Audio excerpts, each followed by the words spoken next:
सभी मेरे प्रिय दर्शक श्रोता मावली को मेरा कोटि कोटि नमन। सबको ओम साई राम कहता हूँ। मेरा नमस्कार स्वीकार करें और इस कथा को बहुत ध्यान पूर्वक, भक्ति पूर्वक, प्रेम पूर्वक सुने।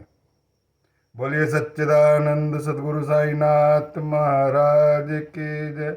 हम साई सचरित के 13वें अध्याय में हैं, जिसमें भीमा जी पाटिल के असाध्य रोग को कैसा साईनाथ महाराज ने दूर किया और उससे क्या शिक्षा मिली, उस कहानी को हमने सुन लिया। अब एक दूसरे भक्त, जिनका नाम है बाला गणपत दर्जी, जो एक जीर्ण ज्वर से गुजर रहे थे और वह ज्वर बहुत सा इलाज करने के बाद भी उतर नहीं रहा था। यानी शरीर का टेम्परेचर कम नहीं हो रहा था। बहुत चिंताग्रस्त हो गए थे। सभी डॉक्टरों को बुला के उन्हें इलाज करवा चुके थे, लेकिन वो निराश हो चुके थे।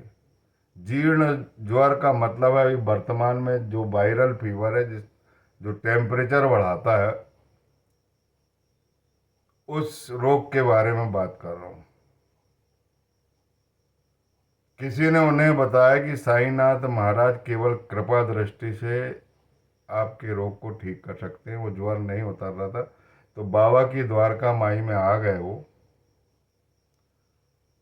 बाबा ने उनसे प्रेम पूर्वक कहा, अपने हृदय पर हाथ रखकर कहा कि तुम एक काम करो। सारी इलाज तो तुमने करा लिए, सब कुछ प्रयास कर लिए, लेकिन मेरा कहना मानो। लक्ष्मी मंदिर में जाकर एक काले कुत्ते को दही और चावल खिला दो। ये जो शब्द और ये वाक्य उन्होंने बोले थे, तभी उनका रोग दूर हो चुका था। लेकिन बाबा की कार्यप्रणाली और बाबा की लीला बड़ी अगाध है। उनने देख लिए कि इस परिवेश में कौन सा प्राणी बीमार चल रहा है। उन्हें ये जानकारी लग गई, क्योंकि वो प्राणियों के अंदर ही वास करते थे। उनकी भी तकलीफों को वो महसूस करते थे।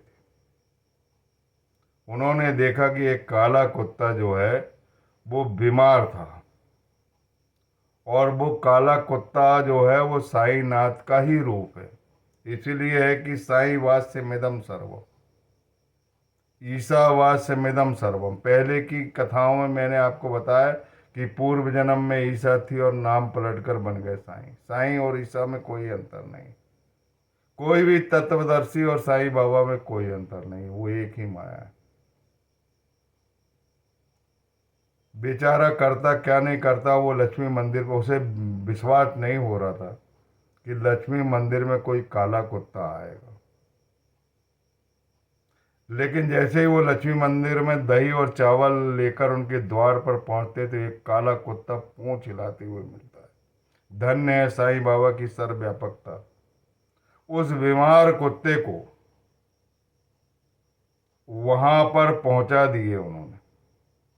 यानी स्वयं साईनाथ महाराज कुत्ते के रूप में चले गए और उस दही चावल को बहुत ही प्रेम पूर्वक तत्काल ग्रहण कर लिया।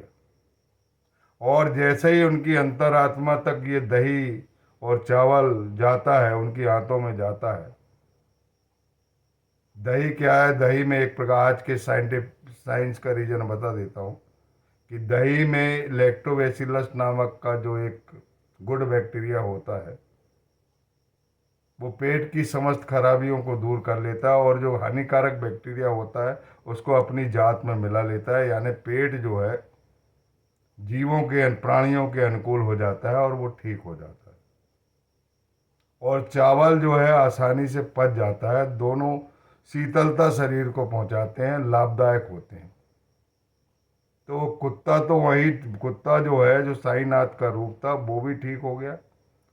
और ये जो उपाय है, इस उपाय से ईश्वर की निर्गुण सत्ता जो है, जो दूसरे पर उपकार करता है, किसी भूखे प्राणियों को खिलाता है, उस ईश्वर की दया आती है। वो बड़ा सर्वशक्तिमान है, बड़ा महान है। उसकी कार्यप्रणाली बड़ी विचित्र है। साईनाथ महाराज ने बार बार यही उपदेश दिया है कि ईश्वर को समझो, वो सबके संरक्षक है, सबकी माता है, सबका कल्याण करते हैं। और इस भाव से जो उन्होंने कार्य किया है, उस कार्य से ही उनका ज्वर जाता रहा और वो हमेशा के लिए समाप्त हो गया और वो बाबा का अनन्य भक्त हो गया। महाग्राह पीड़ाम, महारोग पीड़ाम, महातीव्र पीड़ाम हरत्यास्ते द्वारका माई चा भस्म, नमस्ते गुरु श्रेष्ठ श्री साई सुराय। साईनाथ महाराज ने कहा है कि ये दुनिया जलकर भस्म होने वाली, और भस्म ही सत्य है और वही संजीवनी है, और वही भस्म से वो लोगों का इलाज करते थे। और बाबा के वाक्य जो है वो अमृत तुल्य संजीवनी के काम करते थे, मंत्र के सदृश थे, गूढ़ रहस्य रहता था। वो कोई अलग से मंत्र का जाप नहीं करते थे, केवल बोलते थे, वही मंत्र कहलाता था। क्योंकि सिद्धियां उनके पास आ चुकी थी, साधना उनके पास आ चुकी थी। अष्ट सिद्धियों को वो उससे दूर रहना चाहते थे, लेकिन फिर भी वो उनकी दासी थी। बोलिए सच्चिदानंद सदगुरु साईनाथ महाराज की जय। अगली कथा में हम बापू साहब बोटी, जिनके परिसर में, जिनके बाड़े में बाबा का मंदिर है और जो मुरलीधर बनकर वो बैठे हैं, उनकी बीमारी में बाबा किस तरह का उपदेश देते हैं और कैसी शिक्षा मिलती है, वो अगली कथा में हम आपको बताएंगे। तब तक के लिए ओम साई राम।